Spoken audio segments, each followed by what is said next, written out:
এইবার ওটা পরে বলে দেবো, একটি সারা দিয়ে দিতে।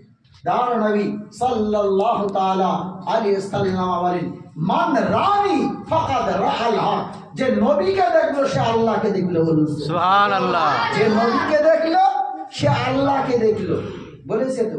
আবার বুখারী শরীফের হাদিসে বলা হয়েছে যে আমার বান্দারা নফল ইবাদত করতে করতে এমন স্তরে পৌঁছে যায় তখন আর সে থাকে না, আমি তার হাত হয়ে যাই, আমি তার পা হয়ে যাই, আমি তার জবান হয়ে যাই, আমি তার অঙ্গ প্রত্যঙ্গ হয়ে যাই। তার হাতে হাত দেওয়া মানে আমার হাতে হাত দেওয়া। বলুন সুবহানাল্লাহ। বুঝতে পারলেন? এর থেকে আর ভেঙে বলার দরকার নেই। এইবার দ্বিতীয় কথা আসে। দ্বিতীয় কি?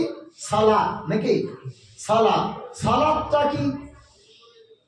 সালাত, সালাত হচ্ছে কি? ধ্যান।